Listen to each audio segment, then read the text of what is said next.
চারটে বড় লাঠি দাঁড় করিয়ে তার উপর দুটো লাঠি রেখে কবুতর নিজের ঘরের কাঠামো তৈরি করছিল। হাঁপিয়ে গিয়েছি, আমি নদী থেকে জল খেয়ে আসি, তারপরে বাকি কাজটা এসে করব। কবুতর নদীতে জল খেতে চলে যায়। পেছন থেকে বদমাইশ গৌরী কাক চলে আসে। গন্ধ নজরবালা ঘর বানাচ্ছে, ভাঙছি আমি ওর ঘরের কাঠামো। খুব মজা হবে, আর ও এসে কাঁদবে। গৌরী কাক একটু দূরে সরিয়ে দাঁড়িয়ে এক লাঠির সাহায্যে একের পর এক লাঠিকে ধাক্কা মেরে দেয়। কবুতরের বানানো ঘরের কাঠামো পুরো জমিতে ধড়াম করে পড়ে যায়। গৌরী কাক, এটা তুমি কি করলে? তোমার লজ্জা করে না? নিজের ঘর বানানোর চিন্তা না করে তুমি অন্যজনের ঘর ভাঙছো। কিন্তু গৌরী কাক ওখান থেকে পালিয়ে চলে যায়। কবুতর কবুতর, তুমি জলদি যাও, দেখো গিয়ে ওই গৌরীর বাচ্চা তোমার করা কাজ পুরো মাটিতে মিশিয়ে দিয়েছে। ও তোমার ঘরের কাঠামো পুরো নিচে ফেলে দিয়েছে। তারপর কবুতর দৌড়াতে দৌড়াতে যায়। আহা, আমি কাল থেকে কাজ করছিলাম, আর কাল থেকে আজ পর্যন্ত এইটুকুই কাজ হয়েছিল। কি পেলি তুই বেশরম কাক আমার ঘর ভেঙে দিয়ে? কবুতর কাঁদতে থাকে আর নিজের কাজ দ্বিতীয়বার শুরু করে দেয়। কালু কালু, আমি কবুতরের ঘর পুরো ভেঙে দিয়েছি। কবুতর তো মনে হয় খুব কেঁদেছে, বলো গৌরী? টুনি পাখি, গৌরী গৌরী কাক আমার ঘর ভেঙে দিয়েছে, এমন করে বলে কাঁদতে থাকবে টুনি পাখির কাছে গিয়ে। সবাই নিজের নিজের কাজে লেগেছিল। কেউ কেউ নিজের জন্য ঘর বানাচ্ছিল, আর কেউ কেউ বানাচ্ছিল নিজের জন্য বাসা। কারণ সবাই জানতো কিছুদিনের মধ্যেই বৃষ্টি আসবে, আর বৃষ্টি থেকে বাঁচার জন্য মজবুত ঘরের খুব প্রয়োজন। কেবলমাত্র ওই আওয়ারা কাকেদের বাদ দিয়ে। ওরা নয়তো নদীর ধারে গিয়ে ঘুমায়, আর নয়তো ঝর্ণার পাশে গিয়ে সমস্ত প্রজাপতির আশেপাশে ঘুরে বেড়ায়।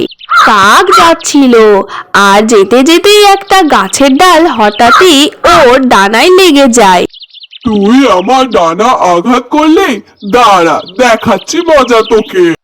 ঘর থেকে বড় চাকু নিয়ে এসে কালু কাক রেগে গিয়ে ওই গাছের ডালটা পুরো কেটেই দেয়।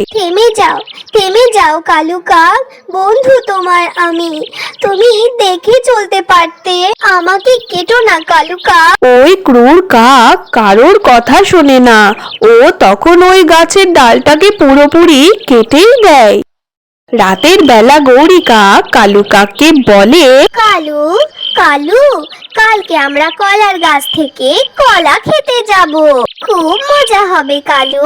সাথে করে আমরা একটা ঝুড়িও নিয়ে যাব, কলা খেয়ে বাকি কলাগুলো ওই ঝুড়ির মধ্যে করে ভরে নিয়ে চলে আসবো। দ্বিতীয় দিন কালু কাক আর গৌরী কাক সেই কলা গাছের কাছে পৌঁছে যায়। ওরা দুজন মিলে দুটো দুটো কলা খেয়ে নিজেদের পেটটা ভরে নেয়, আর কালু কাক বাকি কলাগুলো গাছ থেকে পেড়ে পেড়ে নিজের ঝুড়িটা পুরো ভরে নেয়। কাক কাক, এবার বন্ধ করো, আমি কিন্তু নয়তো এবার মারবো তোমাকে আমার গাছে বড় পাতা দিয়ে। আরে হাই হাই, কলার গাছ তোমার কি হয়েছে? এই কলার গাছের বাকি চড়াগুলো অন্য পাখিদের জন্য ছেড়ে দাও, বন্ধ করো তোমরা। খুব কথা বলিস তুই কলার গাছ। কালু কাক তখন খুবই রেগে যায়, আর দূর থেকে পাথর ছুঁড়ে ছুঁড়ে ও কলা গাছের সমস্ত পাতাগুলোকে পুরোই জখম করে দেয়। আর তারপরে ওই কাকেরা ওখান থেকে চলে যায়। গৌরী আর কালু, তোমাদের এই বাসাটা তো পুরোই ভেঙে পড়ে আছে, তোমরা একটা ভালো বাসা তৈরি করে নাও, সামনেই তো বর্ষাকাল চলে আসবে, আর তোমাদের সাথে তো কারোর বন্ধুত্বও নেই। এখন যদি খুব বর্ষা শুরু হয়ে যায় তখন তোমরা কি করবে? চল চল, যা এখান থেকে। বড় এসছে আমাদেরকে কথা শোনানোর জন্য। যা নিজের কাজ কর গা, ভাগ এখান থেকে। টুনি পাখি বেচারি ওখান থেকে চলে যায়। সবুজ রঙের এক বড় বটগাছ ছিল। ওই কাকেরা মিলে ওই বটগাছের তলায় খাবার বানাতে থাকে আগুন জ্বালিয়ে। বন্ধু বন্ধু, এখানে তোমরা আগুন জ্বালিও না। আমার ডালপালা শাখা সবই দুর্বল হয়ে পড়বে। এখানে আগুন জ্বালিও না তোমরা। আমরা কারোর কথা শুনি না, আমরা নিজেদের মতো করেই চলি। আমরা তো এইখানে তোমার গাছের নিচেই আগুন জ্বালাবো। তোমার যেটা করার আছে তুমি করে নাও না। কাকেরা খাবার বানাচ্ছিল আর আগুন জ্বালিয়েই ওখান থেকে চলে যায় ওরা। কিছুক্ষণ পর টুনি পাখি ওখানে চলে আসে। টুনি পাখি, এই আগুনটাকে তাড়াতাড়ি নিভিয়ে দাও। আমার এই গোড়াটা পুরো পুড়ে যাচ্ছে। আমি আর বাঁচবো না নয়তো। ওই কাকেরা দেখো, এখানে আগুন জ্বালিয়ে এখান থেকে উড়ে চলে যায়। বড় বটগাছ, আমি এখনই নদী থেকে জল নিয়ে আসছি। তোতা পাখি মজবুত এক ঘর বানিয়ে ওর উপরে সুন্দর এক ছাতা লাগিয়ে নিয়েছিল। আর কবুতর দিন রাত মেহনতের পরে নিজের জন্য এক বাঁশের তৈরি খুবই মজবুত এবং সুন্দর এক বাসা তৈরি করে নেয়। আর টুনি পাখির বাসা ছিল গাছের অনেক উঁচুতে, খুবই শানদার করে তৈরি করা, যেন কোনো রাজার মহলের মতো। 10 দিন পুরো কেটে যায়। তারপরেই জঙ্গলে শুরু হয়ে যায় বৃষ্টির মরশুম। সকাল সকাল থেকেই শুরু হয়ে যায় ঝমঝম টপ টপ টিপ টিপ বৃষ্টি। বৃষ্টির মরশুমে সবাই যার যার মতো নিজেদের বাসায় লুকিয়ে বসেছিল। তোতা পাখি ছাতার তলায় বসে কখনো বৃষ্টির মজা নিচ্ছে, আর কখনো বা নিজের আঙুরে কামড় মারছে। কামড় মারার পরে আবার বৃষ্টির সুন্দর মরশুম উপভোগ করতে থাকে। আর কবুতর তো চোখ বন্ধ না করেই জানালার ধারে বসে বৃষ্টির মরশুম উপভোগ করতে থাকে। আর টুনি পাখি এত সুন্দর মরশুমের মধ্যে বই পড়তে থাকে। আর কালু কাকের কথা তো আপনারা তো জানেন যে ওরা এই মরশুমের মধ্যে কি করে। ওরা খিদে পেট নিয়ে নিজেদের ভাঙাচোরা বাসার মধ্যেই বৃষ্টির মধ্যে দাঁড়িয়ে থাকে। বৃষ্টির জলে ওদের পালকগুলো একেবারেই ভিজে গিয়েছিল। কালু, আমি আর এখানে এক ফোঁটা বসে থাকতে পারছি না। চলো কোনো গাছের তলায় গিয়ে বসি গিয়ে। চলো গৌরী, আমরা বেরি গাছের নিচে গিয়ে বসে গিয়ে। বেরি গাছের বড় ডালপালা আমাদের বৃষ্টি থেকে বাঁচাবে। কালু কাক আর গৌরী কাক বেরি গাছের ডালের নিচে গিয়ে বসে পড়ে। ভাগো ভাগো, এখান থেকে ভাগো। মনে করো সেই দিন যেদিনকে কিনা তুমি আমার সবুজ পুরো ডালটাকেই কেটে দিয়েছিলে। গাছ তখন জোরে জোরে হিলতে থাকে আর গাছের যত সমস্ত জল সবই কালু কাক আর গৌরী কাকের গায়ে পড়তে থাকে। কালু, ওঠো ওঠো এখান থেকে। এই গাছ তো আমাদেরকে পুরো মেরেই ফেলে দেবে। গৌরী, কলা গাছের পাতা তো অনেক লম্বা হয়, চলো আমরা ওইখানেই চলে যাই।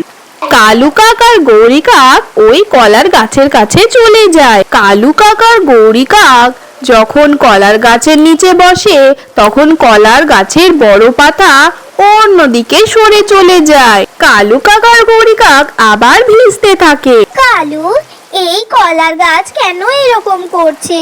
আমি বলছি, মনে করো সেই দিন যেই দিন তোমরা আমার গায়ের উপরে পাথর মেরে মেরে আমার সমস্ত পাতাগুলোকে জখম করে দিয়েছিলে। ভাগো এখান থেকে, আমার পাতা তোমাদেরকে বৃষ্টি থেকে একেবারেই বাঁচাবে না। কাকেরা তারপর কবুতরের কাছে চলে যায়। আমি জানালার কাছে বৃষ্টি দেখার জন্য বসে আছি, তোমাদের কালো মুখ দেখার জন্য নয়।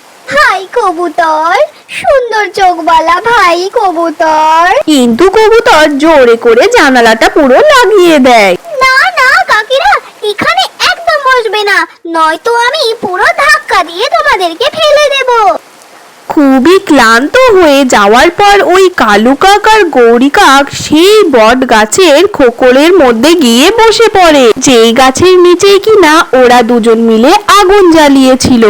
আগে এসে আমাদের এই গাছটাই উপকার করলো। গৌরী, এই গাছ মরা বলেই আমরা এখানে বসতে পেরেছি।